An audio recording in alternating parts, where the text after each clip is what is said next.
Kolkata case पर ममता बनर्जी की राजनीति ने सारी हदें पार कर दी। सोचिए, जिस दिन सुप्रीम कोर्ट ने बंगाल पुलिस के धागे खोल दिए, जिस दिन सुप्रीम कोर्ट के जज कह रहे हैं कि 30 साल में ऐसा केस नहीं देखा जिस तरह से ये केस हैंडल हुआ है बंगाल वाला, कोलकाता वाला, उसी दिन ममता बनर्जी नरेंद्र मोदी को चिट्ठी लिख रही है। क्या कह रही हैं भाई? चिट्ठी लिखकर देश के प्रधानमंत्री को बता रही हैं कि देश में रोज 90 रेप हो रहे हैं। क्या कहना चाह रही हैं ममता बनर्जी? कि अगर देश में 90 रेप रोज हो रहे हैं तो बंगाल में हुए रेप की कोई बात ना करे, उस जूनियर डॉक्टर के रेप की कोई बात ना करे जिसके साथ कोलकाता के अस्पताल में दरिंदगी हुई, उस पीड़ित परिवार के बारे में कोई ना सोचे जिनकी बेटी हैवानियत का शिकार हो गई, उन डॉक्टर्स के बारे में कोई ना सोचे जो इस तरह की भयानक घटनाओं के बीच डर के साए में जी रहे हैं कि उनके साथ पता नहीं क्या हो जाएगा। उन डॉक्टरों के बारे में कोई ना सोचे जो इतने दिनों से सड़कों पर उतरे हुए हैं, अपने साथी डॉक्टर के न्याय की मांग कर रहे हैं, सुरक्षा की गारंटी मांग रहे हैं।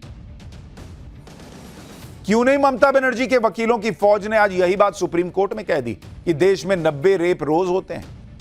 सुप्रीम कोर्ट में यह बात इसलिए नहीं कही क्योंकि वहां तो राजनीति नहीं चलेगी, वहां चलेंगे फैक्ट, और फैक्ट यह है कि सुप्रीम कोर्ट के जजेस ने इस केस को देखकर कह दिया कि जिस तरह से केस को हैंडल किया गया उस तरह से उन्होंने 30 साल के करियर में कभी नहीं देखा।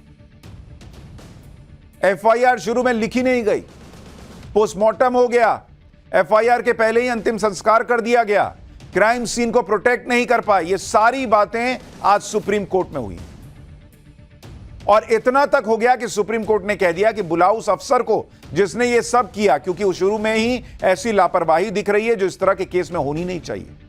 इसलिए तो जज ने यह भी कहा कि ऐसा केस तो कभी देखा ही नहीं 30 साल। ये सारी बातें आज आपको डिटेल में बताऊं, लेकिन पहले आप उस राजनीति को देख लीजिए कि जिस दिन सुप्रीम कोर्ट में ममता बनर्जी की सरकार और सिस्टम का धुआं धुआं हो गया, उसी दिन ममता बनर्जी पीएम को चिट्ठी लिखकर अपनी पुलिस और सिस्टम को एक तरह से घुमा फिराकर कैसे बचा रही, जिससे उन पर जो सवाल उठ रहे हैं वो सवाल ना उठने पाए। ममता बनर्जी ने पीएम मोदी को अपनी चिट्ठी में क्या लिखा, सबसे पहले वो सुनिए, क्योंकि दिन में सुप्रीम कोर्ट ने उनकी सरकार को फटकार लगाई, शाम को ममता बनर्जी अचानक पीएम मोदी को चिट्ठी लिखने की बात उनको याद आ गई।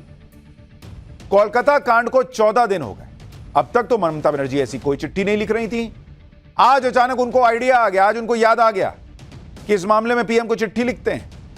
पीएम को लिखी चिट्ठी में ममता बनर्जी ने क्या लिखा है जरा सुनिए। पीएम को ममता बनर्जी लिखती हैं कि देश भर में रेप के मामले लगातार बढ़ रहे हैं और उपलब्ध आंकड़ों के मुताबिक कई मामलों में रेप के साथ हत्या भी की जाती है। देश भर में रोजाना करीब 90 रेप के केसेस होते हैं, यह भी उस चिट्ठी में वो लिख रही हैं। इससे समाज और देश का विश्वास डगमगाता है। आगे ममता बनर्जी ने अपनी चिट्ठी में लिखा कि सबका यह कर्तव्य है कि रेप की बढ़ती घटनाओं पर रोक लगाई जाए ताकि महिलाएं सुरक्षित महसूस करें। ऐसे गंभीर और संवेदनशील मुद्दे को सख्त केंद्रीय कानून के जरिए एड्रेस करना जरूरी है, जिसमें ऐसे जघन्य अपराधों में शामिल लोगों के खिलाफ कठोर सजा का प्रावधान हो। आगे ममता बनर्जी ने यह भी लिखा कि ऐसे मामलों में जल्द न्याय सुनिश्चित करने के लिए नए कानून में फास्ट ट्रैक स्पेशल कोर्ट और स्पीडी ट्रायल का इंतजाम करने पर भी विचार होना चाहिए। ऐसे मामलों की सुनवाई 15 दिन के अंदर पूरी हो जानी चाहिए। ममता बनर्जी एक तरह से इस चिट्ठी में यह दिखाने का प्रयास कर रही हैं कि वो देश भर में हो रहे रेप के केसेस को लेकर चिंतित हैं। लेकिन सवाल यह उठ रहा है कि जिस तरह से जिस टाइम पर यह चिट्ठी लिखी गई और उसमें 90 रेप रोज होते हैं, यह बताया जा रहा है, याद दिलाया जा रहा है एक तरीके से, क्या यह प्रयास है कि बंगाल पर जो उंगलियां उठ रही हैं, वहां के कानून व्यवस्था को लेकर जो उंगलियां उठ रही हैं, उन लोगों को एक तरह से मैसेज जाए कि भाई ये सिर्फ बंगाल में नहीं हुआ, देश भर में रेप हो रहे हैं। और अगर देश भर में रेप हो रहे हैं तो बंगाल में जो हुआ उसकी चर्चा नहीं होगी क्या? क्योंकि अगर ममता बनर्जी को इतनी ही चिंता इन बातों की थी तो वो आज से मुख्यमंत्री नहीं है। बंगाल में ये कोई पहला मामला नहीं है, देश का ये कोई पहला मामला नहीं है। वो प्रधानमंत्री को पहले भी चिट्ठी लिख सकती थी। ममता बनर्जी का ट्रैक रिकॉर्ड यही रहा है कि सब कुछ नरेंद्र मोदी और बीजेपी पर डाल दो। भाई आप तो खुद कह रही हैं कि ये वाम और राम ने कराया है, बंगाल की कानून व्यवस्था जो है वो खराब की है, तो फिर नरेंद्र मोदी से क्या उम्मीद कर रही हैं आप?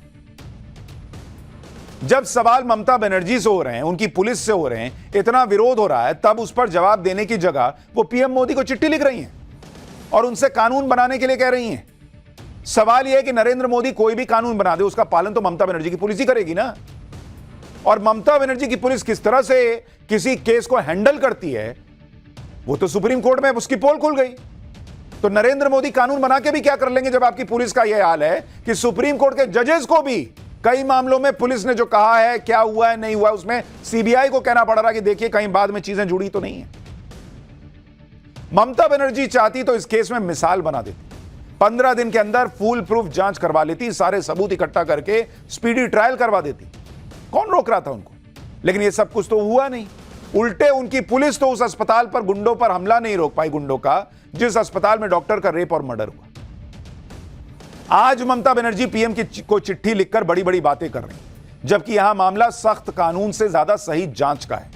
जो सही जांच कोलकाता पुलिस कर नहीं पाई, और यही वजह है कि हाईकोर्ट से लेकर सुप्रीम कोर्ट तक उससे हिसाब मांग रहा है।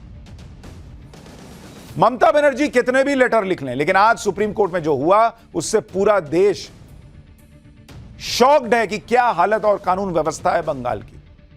सुप्रीम कोर्ट में ममता सरकार के वकीलों की फौज थी, लेकिन सुप्रीम कोर्ट के पास ऐसे ऐसे सवाल थे कि इस फौज से जवाब देते नहीं बन रहा था, कपिल सिब्बल से जवाब देते नहीं बन रहा था। कोलकाता के मामले में सुप्रीम कोर्ट ने पूछ लिया कि पुलिस ने एफआईआर दर्ज करने में 14 घंटे की देरी क्यों की। अब क्या ये 14 घंटे की देरी नरेंद्र मोदी कानून बनाएंगे तब दूरी होगी, तब पूरी होगी क्या, कि नहीं 14 घंटे नहीं लगेंगे? इसमें कौन सा रॉकेट साइंस लगता है? कोर्ट पूछ रहा है 14 घंटे की देरी क्यों की। अननेचुरल डेथ का केस दर्ज होने से पहले पोस्टमार्टम क्यों हुआ, यह भी कोर्ट ने पूछा। भाई सामान्य प्राकृतिक तौर पर किसी की मौत होती है तो पोस्टमार्टम नहीं होता है, अननेचुरल डेथ है, यूडी जिसको कहते हैं कानूनी टर्म में, तब पोस्टमार्टम होता है। तो पहले पोस्टमार्टम हो गया, उसके बाद यूडी लिखा गया, यह सवाल पूछा गया आज कोर्ट में। पोस्टमार्टम से पहले क्राइम सीन को सिक्योर क्यों नहीं किया गया? जब सुबह ही पता चल गया था कि यह मर्डर का केस है, तो फिर यह देरी क्यों हुई? क्राइम सीन प्रोटेक्ट करना चाहिए था ना भाई। यह क्या नरेंद्र मोदी कानून बनाएंगे तब कलकत्ता पुलिस को समझ में आएगा कि क्राइम सीन को प्रोटेक्ट करना पड़ता है? अस्पताल के असिस्टेंट सुपरिटेंडेंट का बर्ताव इतना संदेह वाला क्यों है? असिस्टेंट सुपरिटेंडेंट का केस को सुसाइड बताना संदेह जताता है। कोर्ट ने पूछा कि पीड़ित परिवार का बयान लेने में इतनी देरी क्यों की गई। ये सारी बातें कि प्रिंसिपल को वहां से हटाया, दूसरी जगह पोस्टिंग कर दी है, नरेंद्र मोदी कानून बनाएंगे तब रुकेगा क्या? डॉक्टर्स को सुरक्षा महसूस हो, सेफ महसूस हो, ये नरेंद्र मोदी कानून बनाएंगे तब होगा क्या? ये तो बंगाल पुलिस का हाल है, कलकत्ता पुलिस का हाल है, कोलकाता पुलिस का, कि सीआईएसएफ लगानी पड़ रही है एक अस्पताल में डॉक्टर्स को सेफ महसूस कराने के लिए। ये इनका हाल है, और कह रही है कि नरेंद्र मोदी कानून बनाए। बॉस, ये चिट्ठी लिखकर तो आपने और लोगों का गुस्सा बढ़ा दिया है। 90 रेप हो रहे हैं रोज देश में, ये याद दिला रही है।